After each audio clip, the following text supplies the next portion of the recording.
La 13e conférence de coopération régionale Antilles-Guyane s'achève aujourd'hui en Guadeloupe. Aujourd'hui, il était question de sécurité sanitaire, d'extension de l'ADOM aux pays frontaliers. Les détails à suivre. Moins d'un dixième des pensionnaires de l'Institut médico-éducatif départemental accèdent à un emploi à la fin de leur cursus. Une convention a été signée ce matin entre la Fondation EDF, la mairie de Cayenne et l'IMED pour tenter de remédier à cette situation. Enfin, la journée internationale des langues créoles se poursuit à l'école Jean Massé de Cayenne. La langue, les dictons qu'elle véhicule, les coutumes, les costumes ont été inculqués aux élèves de l'école primaire. Madame, Monsieur, bonsoir. Merci de nous rejoindre sur ATV Guyane. Merci de votre fidélité. Vous pouvez également nous suivre en direct sur Facebook. Ouvrons ce journal avec la 13e conférence de coopération régionale Antilles-Guyane. Elle a commencé hier et s'achève aujourd'hui en Guadeloupe. Plusieurs problématiques qui concernent les 3 départements ont été largement débattues. La première abordée a été celle de la coopération sanitaire. Comment trouver des réponses coordonnées pour gérer des épidémies comme le Zika et le chikungunya, par exemple. Des experts de l'OMS et de l'Organisation des États de la Caraïbe internationale ont également enrichi les échanges techniques. Reportage de Nathalie Dinan et de Moïse Dexter. L'amorce d'une coopération régionale en matière de santé est effective entre la Guadeloupe, la Martinique, avec les voisins caribéens, et pour la Guyane avec les pays frontaliers. Au-delà des échanges professionnels, des partages de compétences et de savoir-faire, des freins existent. Ça ne va pas être quelque chose de facile. Ça va demander que chacun s'implique dans tous les domaines du système, même au-delà du simple domaine de la santé. Il s'agira de transport, éducation, assurance, financement, pour s'assurer qu'on peut vraiment surmonter les barrières de finances, les barrières d'échange de ressources humaines, ainsi que le partage des informations sanitaires. On peut le faire, oui, nous le pouvons, mais ça prendra du travail, et ce travail, c'est maintenant qu'il commence. Tous les intervenants à cet atelier étaient unanimes, la coopération existe. Simplement, il faut la renforcer, et il y a encore beaucoup de freins administratifs. Des expériences réussies sont tout de même à noter. Le service de chirurgie cardiaque dirigé par le docteur Atala coopère, même s'il aimerait aller plus loin. Se déplacer dans la Caraïbe, c'est compliqué. Et puis, il y a aussi la problématique du paiement des actes, parce que les actes vont être faits. Il y a un système de couverture sociale qui diffère beaucoup selon les régions. Mais il y a un vrai potentiel sur lequel on peut travailler. Il faudrait commencer par des actions phares. Concrètement, à Basse-Terre, nous avons un projet qui est bien avancé. Quand un patient a besoin de se mettre un défibrillateur cardiaque ou un pacemaker, il peut arriver le lundi au CHBT, le mardi on lui met son défibrillateur, son pacemaker, et le mercredi il peut repartir dans sa région. Donc le potentiel existe, mais c'est à nous de la travailler, aller par étapes et montrer que sur certaines actions ça marche. Il y en a déjà des exemples qui marchent. Je pense par exemple à la chirurgie cardiaque en Martinique avec Sainte-Lucie, en cardiopédiatrie. Donc il faut renforcer cette coopération parce que nous sommes dans un bassin caribéen, même si nous appartenons politiquement à l'Europe, ce qui parfois complique les choses. Au niveau de la Caraïbe et l'Amérique latine, les agences régionales de santé de Guadeloupe, Martinique et Guyane s'efforcent d'identifier les problématiques et les besoins afin d'apporter une réponse organisée. Nous ne pouvons apporter une réponse sur l'ensemble du champ sanitaire puisque nous sommes vraiment dans une amorce de coopération sanitaire. Par contre, nous nous engageons, et ce sont les conclusions de nos travaux, à pouvoir avancer sur 3 champs bien identifiés qui nous permettront justement d'apporter une véritable réponse avec des actions concrètes, un planning de travail concret et bien évidemment une évaluation qui sera faite au bout de ces actions. Nous avons pu former du personnel de l'hôpital de Sainte-Lucie pour aider à l'ouverture de cet hôpital. Donc la coopération, elle vit tous les jours au niveau de la coopération sanitaire. Apporter une réponse concrète, efficace aux pays de la Caraïbe qui voient nos établissements de santé comme des établissements de référence. Pour simplifier les procédures, favoriser les échanges dans le cadre d'une coopération régionale, il faut une volonté politique. Avec des chiffres qui caracolent en tête du classement des régions de France les plus touchées par le chômage, la question de la formation et de l'emploi aux Antilles-Guyane était au cœur des discussions. D'ailleurs, en marge de la conférence, le président de l'Agence de l'Outre-mer pour la mobilité a tenu à rencontrer la presse ce matin. Les détails de ses propos avec Nathalie Dinan et Moïse Dexter. L'ADOM accompagne les candidats dans la définition de leur parcours de formation en mobilité, Elle est soutenue par un réseau de partenaires. Florus Nestar a rappelé la mission de cet organisme et tout son intérêt. Des jeunes Guadeloupéens et de manière plus générale, des jeunes ultramarins qui ont un projet de formation à l'international, que ce soit en Europe, que ce soit dans la Caraïbe ou ailleurs dans le monde. Et c'est dans cette perspective que j'ai expliqué très clairement qu'au titre de l'année 2016, l'ADOM avait accompagné 320 jeunes. Donc l'idée, c'est de voir comment nous pouvons renforcer cet accompagnement. Nous avons les moyens pour pouvoir mettre en place nos différentes mesures. D'abord, le passeport mobilité formation professionnelle, qui est en fait l'action, la mesure historique de l'ADOM. Nous accompagnons aussi les étudiants et bon an mal an, 12 000 étudiants chaque année et 19 500 billets. L'ADOM est compétente pour l'ensemble des territoires ultramarins. À la faveur des événements climatiques, Florus Nestar est allé à la rencontre des Saint-Martinois et des Saint-Barth. Pour ce qui concerne Saint-Martin, j'ai fait des propositions très concrètes. Par exemple, des formations au métier de traitement des déchets, parce qu'il y a un problème important de traitement des déchets à Saint-Martin, et c'est logique. Et deuxièmement, des formations au métier aussi d'installation et d'entretien du réseau. Pour ce qui concerne Saint-Barthélemy, alors nous avons travaillé sur un axe qui concerne l'apprentissage, parce qu'il n'y a pas de centre de formation d'apprentis à Saint-Barthélemy. Par définition, les jeunes futurs apprentis doivent quitter le territoire. Et là, l'ADOM apporte des aides en termes d'aide à l'installation, un pécule pour pouvoir vivre pendant qu'ils sont sur le territoire guadeloupéen ou ailleurs. L'ADOM ira plus loin dans le cadre de la reconstruction de Saint-Martin et de Saint-Barth en partenariat avec Pôle emploi, la région partenaire privilégiée et l'AFPA.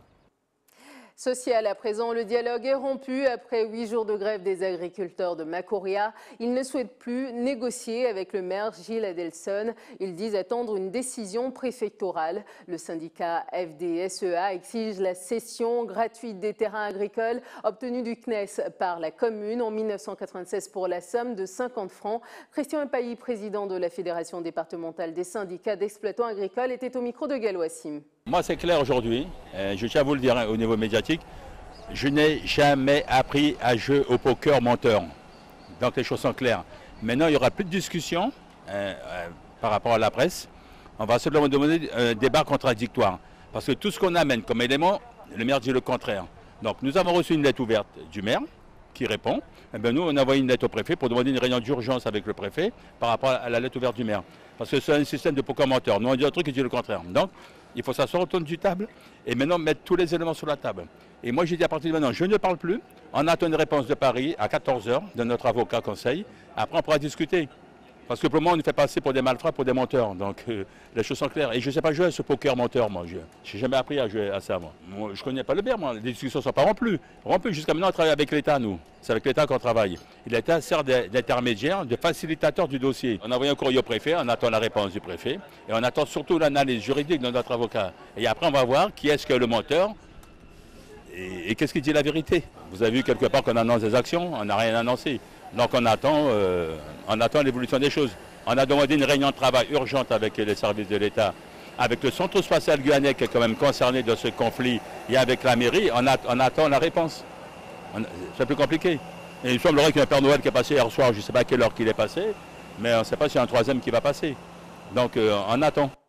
Ouvrant le volet éducation, une troisième association de parents d'élèves voit le jour en Guyane. L'inauguration de la Fédération des parents d'élèves de l'enseignement public a eu lieu ce matin au lotissement Calembé à Cayenne. C'est la première implantation dans les Outre-mer de l'une des plus grandes fédérations de parents d'élèves au niveau national. Sa présidente Nadine Collin était au micro de Galloissim.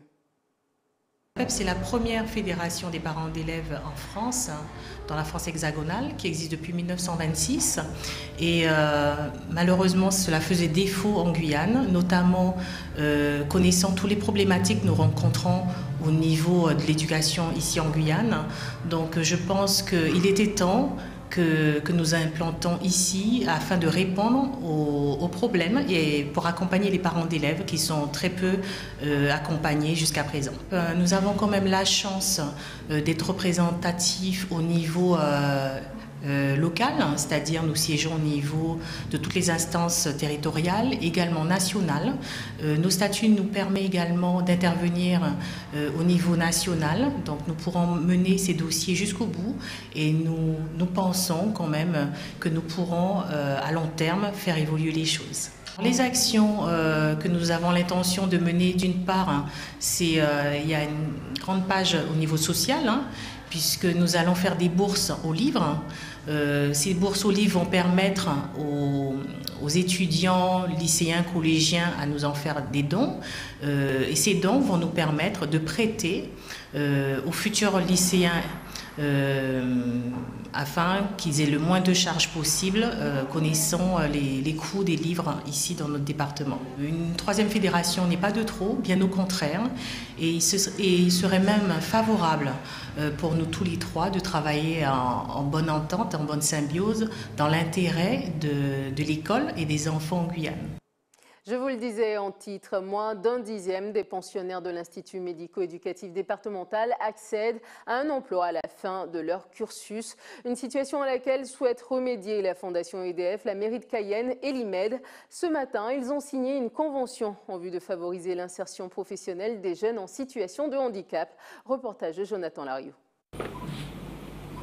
Un pas de plus vers l'emploi pour les patients en situation de handicap de l'Institut médico-éducatif de Cayenne. C'est avec la société de production électrique EDF qu'une convention vient mettre en place une plateforme d'intégration des jeunes de l'IMED au sein de leur entreprise. Donc à EDF Guyane, nous avons à peu près 4% de notre effectif, ce qui fait à peu près une quinzaine de personnes qui sont en situation de handicap et qui sont dans notre entreprise. L'intégration, je dirais, peut être dans tout type de métier au sein d'une entreprise et notre entreprise en particulier. Donc il n'y a pas, je dirais, d'exclusive. Après, c'est à l'entreprise d'adapter les postes de travail en fonction des handicaps des personnes qui seront dans le monde du travail. Une situation au sein de la structure qui permettrait de proposer de réelles perspectives d'emploi. Un combat dur à mener par l'IMED, car aujourd'hui, seuls 4% de leurs jeunes en situation de handicap accèdent à un emploi. C'est pas beaucoup. Voilà. Donc il y a encore un travail à faire. Malheureusement, nous n'avons pas encore le taux qui serait intéressant pour nous 100%. Il y a quelquefois une méconnaissance aussi des dispositifs qui existent en termes d'aide et d'accompagnement des personnes, des travailleurs handicapés. Ces opérations participent, je l'espère en tout cas, à démontrer que les personnes en situation de handicap ont des savoir-faire, ont des compétences. Disposer de terrain de stage comme EDF ou la ville de Cayenne permet justement aux jeunes, comme je le disais, de développer un certain nombre de connaissances et de compétences et d'être vraiment en situation de travail comme dans une entreprise avec la rigueur, les conditions de sécurité exigées, etc. Plus de perspectives et aussi des locaux bientôt remis à neuf par la mairie de Cayenne qui signait eux aussi une convention avec l'organisme. Toujours dans le volet éducation, des élèves d'école primaire ont visité ce matin l'usine de fabrication de ciment Argos. C'était à l'occasion des 25 ans de la société. Les enfants ont pu découvrir le processus de production du ciment. Reportage de Chrysler Phillips.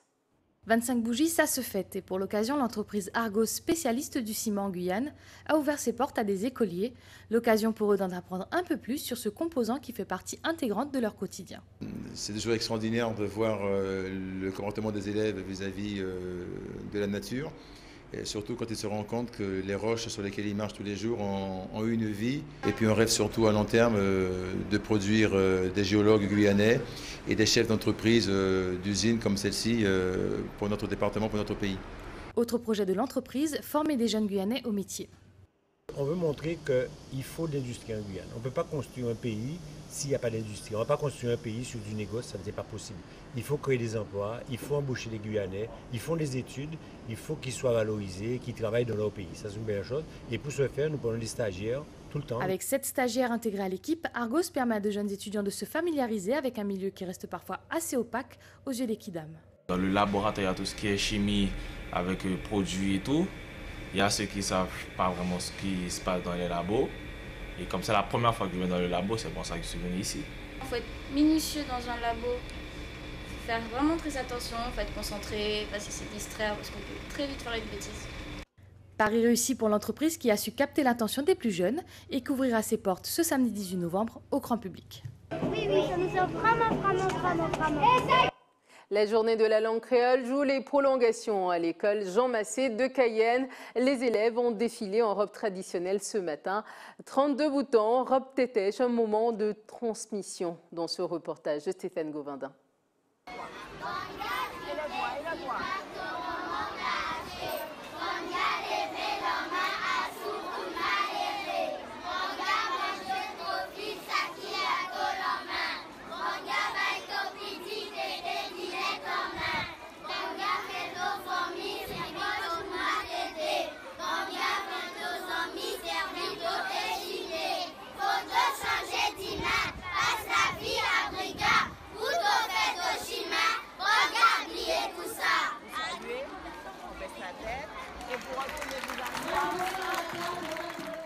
Chien fait pas café chat. Ce qui veut dire que si tu es embêtant, ton enfant ne sera pas gentil, il ne sera pas calme, il sera également embêtant. Alors il était important pour nous de célébrer la journée du créole. En réalité, elle se tient le 28 octobre.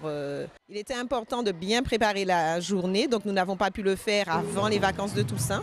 Donc nous avons décidé de la reporter à 15 jours de la rentrée pour que les enfants se l'approprient davantage.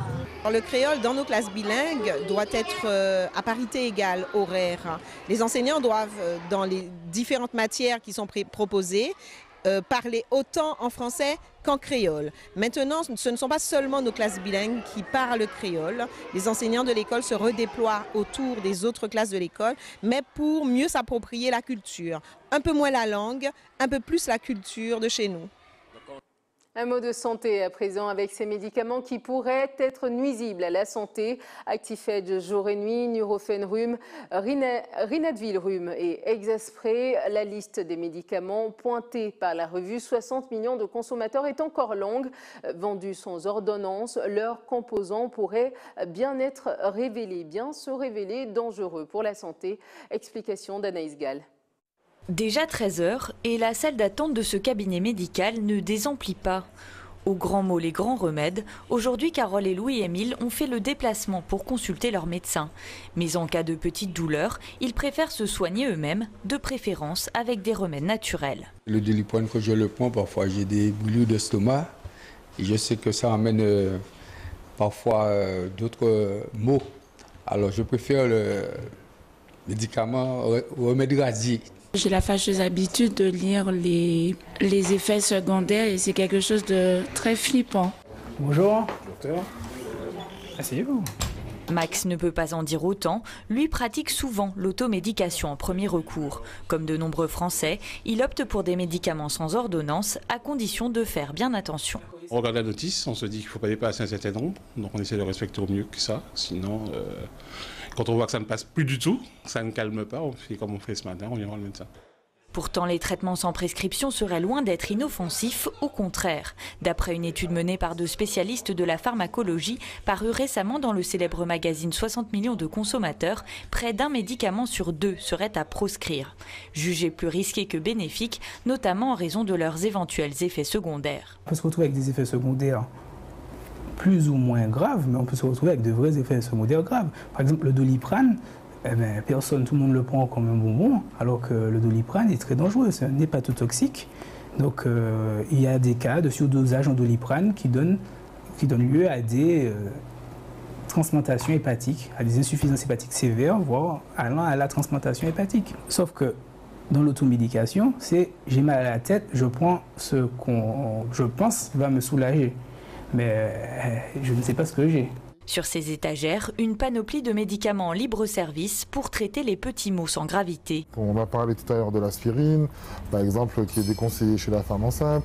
Après, il y a tous les paracétamol qui doivent être pris surtout avec une certaine posologie en fonction de l'âge du patient et d'une éventuelle pathologie qu'il pourrait avoir. Il est donc impératif que le pharmacien conseille les patients. Une délivrance même de médicaments sans ordonnance ne se fait pas en 30 secondes. Je veux ça, ok, je vous le donne, merci, à bientôt. Non, c'est pour vous, c'est pour qui, c'est pour quelle utilisation. Voilà, il y a quand même un petit questionnaire à avoir avec son patient. Avec la démocratisation d'Internet, l'automédication est de plus en plus courante. Les autorités sanitaires rappellent que les médicaments, même sans ordonnance, ne sont jamais sans risque. En cas de doute, mieux vaut s'adresser à son médecin. Et puis le premier salon dédié aux femmes ouvrira ses portes demain et dimanche aux Zéphyrs de Cayenne. 40 exposants professionnels proposeront des produits de l'univers féminin. Pour cette première édition, 5000 visiteurs sont attendus. Ronnie Rosé, organisatrice du Salon de la Femme, était au micro de Chrysler Phillips. Donc on a différents pôles, on a sectorisé, donc on a le pôle mode et style, on a le pôle business, on a le pôle maison et famille, le pôle loisirs, culture et voyage. Donc il y a différents pôles, tout ce qui concerne la femme. Donc on est à plus d'une quarantaine d'exposants. Comme animation, donc on va avoir des défilés de mode, d'accord. Il y aura les reines du shopping. Donc c'est un jeu où il y aura des participants, donc des femmes qui pourront participer, faire leur shopping un peu comme ce qui se fait avec Christina. Donc là c'est Made in Guyane, les reines du shopping. Et il y aura aussi des conférences. Il faut impérativement venir. C'est l'événement de l'année dédié à la femme. Et c'est le premier. Ça fait un petit moment que nous sommes en train de travailler dessus et nous avons vraiment mis le maximum, le paquet. Voilà, c'est la fin de cette tranche d'information. Je vous en rappelle les principaux titres. La 13e conférence de la coopération régionale Antilles-Guyane s'achève aujourd'hui en Guadeloupe. Aujourd'hui, il était principalement question de sécurité sanitaire et d'extension de l'ADOM au pays frontalier. Nous en parlions. Moins d'un dixième des pensionnaires de l'Institut médico-éducatif départemental accèdent à un emploi à la fin de leur cursus. Une convention a été signée ce matin entre la Fondation EDF, la mairie de Cayenne et l'IMED pour tenter de remédier à cette situation. Enfin, la journée internationale des langues créoles se poursuit à l'école Jean Massé de Cayenne. La langue, les dictants qu'elle véhicule, les coutumes, les costumes ont été inculqués aux élèves de l'école primaire. Merci de nous avoir suivis. Prochain point de l'actualité dans quelques instants avec nos confrères de BFM TV. Je vous souhaite un excellent week-end sur ATV Guyane.